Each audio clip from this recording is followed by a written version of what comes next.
notion of a haunted ship that's been missing for many years that actually brings out the greed and avarice of 5 ordinary people is a really intriguing one. The story's about a salvage crew on a tug who come across a abandoned 1950s ocean liner. Things start to go wrong and they find themselves in hot water, basically.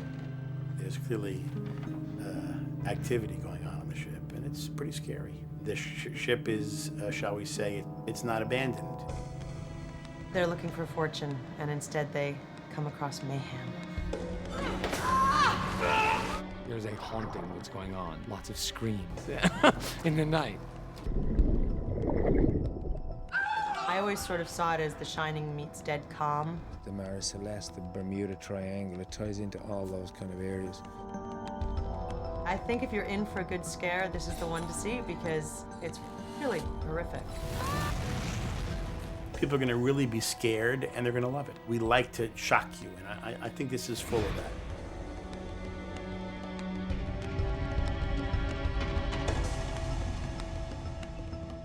You are in a graveyard. You should know that, and you should leave. Have a rehearsal, please. You like that? Go on, please, folks. I like spooky films, films that are eerie and unsettling. They're good movies that I've always liked to go see. I was brought up in Ireland, so I've known a lot of seafaring men telling you stories about ships that disappeared under the sea and cities that were buried underwater and strange women that lived in rooms way out in the ocean. There's something restless about the character, something hidden about all those men. I find people who live like that fascinating. With successive movies like Sixth Sense and the others, we're seeing that ghost movies can go beyond just, teenage horror fare. They can be pretty scary and interesting and smart, and we're trying to do that with this one. I can't hold her much longer, Murphy. Port Bowers healing, she's taking on way too much water. We're what we call salvagers. We are hired to find ships that have either sank or ships that have gotten in trouble. It's not a glamorous life, obviously. It's a lot of work. It's days at a time at sea, and it's dirty and smelly, and not a lot of places would find women there. But there's something incredibly heroic about it.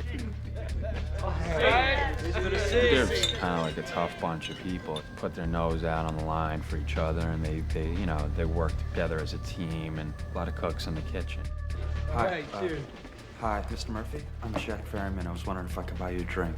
We are introduced to a character who has this incredible opportunity. I was out in the middle of the strait, and I came across this. I did 3 flybys and tried for radio contact and got nothing, so I figured she had to be adrift. You told anyone else about it? I live in Seoul. I've seen strange things happen in the strait. And I know something else. Sea gives you an opportunity, you take it. It should only be a week out of our way home. We're on our way back to Alaska, and it really should only be about a week out of our way. And most of us don't end up going home. The issue is really the storytelling and how to tell a good story, how to tell it with a lot of scares, how to make people sit up and pay attention to the movie. Shit! We find this incredible ship called the Antonio Graza, which has apparently been floating around for 40 years. Oh, now do you believe me? Holy shit. It's mammoth. We think we see it, and then we don't see it, and then all of a sudden we slam right into it. It's the Antonio Graza. Jesus Christ. This is civilian tugboat Arctic Warrior. You know her, Murphy? Only in my dreams. And that's when you start wondering what's going on in this plot. The plot thickens.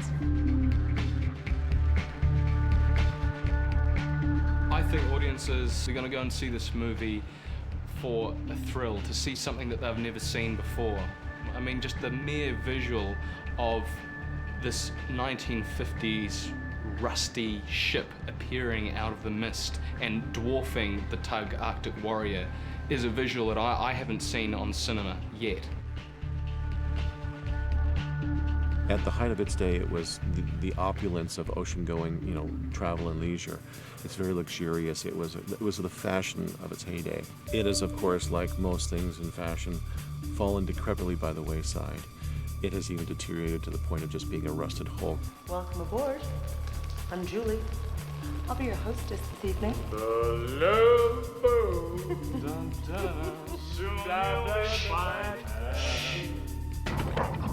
When the frights come, they almost happen sequentially, one right after the other, just having them stacked up and not letting the audience rest till you get through everything, and then give them a brief moment of time to think about it, what's happened before you introduce another one.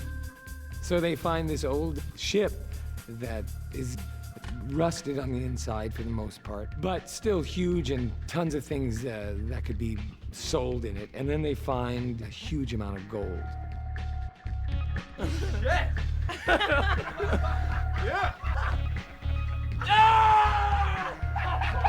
We're rich! Son of a bitch! And then they begin to uncover traces of who might have left the gold there and why. Things just start getting out of hand, and the moral of the story, I think, is that greed ultimately gets you nowhere. As people start revealing what they're really about under this kind of pressure, who are you really and what really matters? So it really kind of comes down to the human reaction to things such as greed and such as lust and such as the other issues at hand. And it's basically, once that hook is set, it's a slow reel in.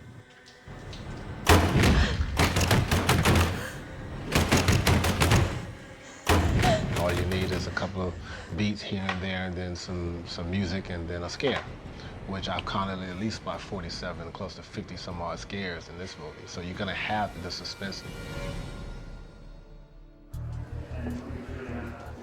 Bob Zemeckis and myself had this idea. Well, Bob really had the idea to remake House on Haunted Hill.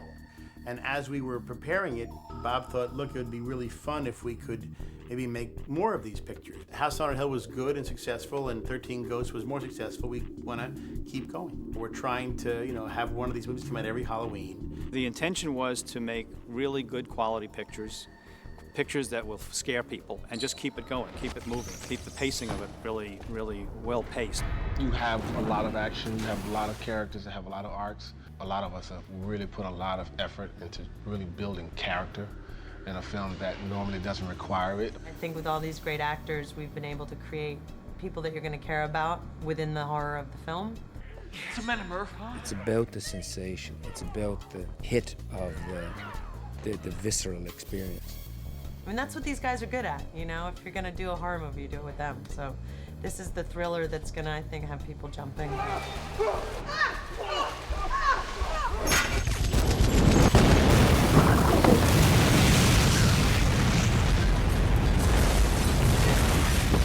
What we try to do is get as much character work in there as possible and try to establish different types of people that are aboard the boat. Epps is kind of the backbone of the crew, and it's heart, and she's iron cast and strong as a hurricane. She is a woman in a man's world, but there's definite respect because she's really good at what she does.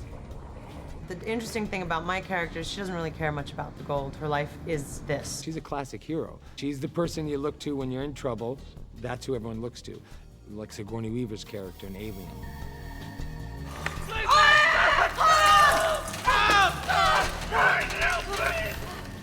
Katie started out as an innocent who died as part of this whole thing. And over time, what she has sort of morphed into is somebody that's a bit more complex. All the other ghosts, when they die, they sort of turn evil. But Katie's innocent, and she sort of helps the crew to find out about the ship. This little girl's been trapped in this ghost spirit for a long time. I think Katie would like to get her revenge sooner or later. And I think she finally finds that ability within Epps.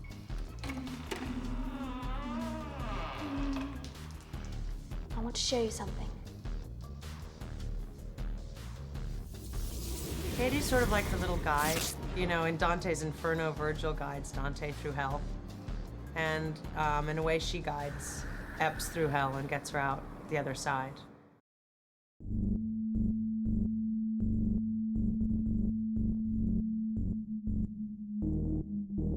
The sets on this film have been unbelievable. The art direction is truly remarkable. This is one of probably the most impressive set I've ever worked on. This is a work of brilliance. I'm continually being very impressed by Grace Walker's work. His sets are just incredible. He's built this fantastic ocean liner, which of course we see in its glory, and we see it, you know, like this after it's been sitting derelict in the ocean for 40 years. So it's a pretty incredible transformation. They wanted a ship that was of that classic 50s liner. We've modelled it on the Andrea Doria, which was one of the Italian lines.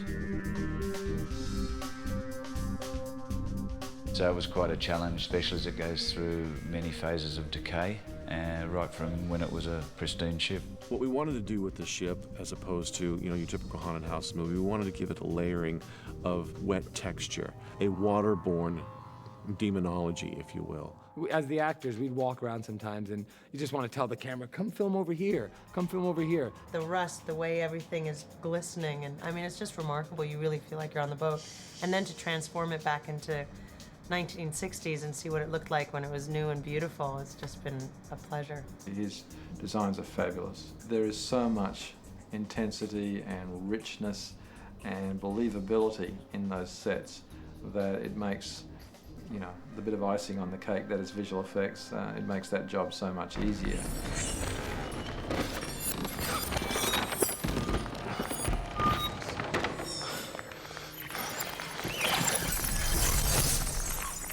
Steve was looking for someone who didn't default to a digital solution every time there was a visual effect required. From the outset, Steve was very strongly of the view that a large miniature ship would be used. That was almost a stated requirement of the equation. Steve comes from the world of special effects, and this is a movie that is very heavy in special effects. He's really great at that understanding of what it takes to make a film like this work. You have to do a lot of homework with that stuff. You have to prepare a lot for it. Whatever you can control and have prepped, people aren't guessing for it, and the shots essentially come out better. Dale's been watching our hind end quite a bit actually lately. Photon has a huge job ahead of themselves. There's quite a bit of work to do on this film. The objective always is the same, is to create a credible illusion. The one thing that we have to do is with this picture is to keep the scale large, keep the scale big, and we feel that they're going to give us some things that you've never really seen in a movie before.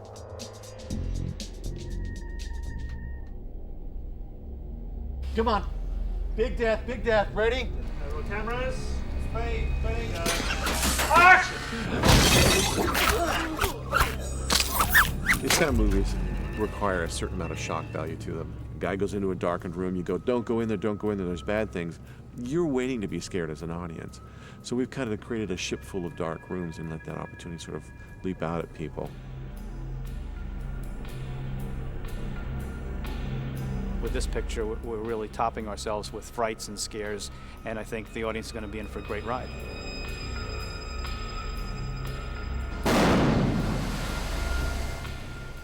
This has the chance to be something that really has some good, scary moments. And, you leave, you've eaten your popcorn, you had your soda, and you go see it again. Stop! You're in danger! I think there's going to be a few surprises in there. It's very difficult these days to be original, but I haven't seen or read anything like this.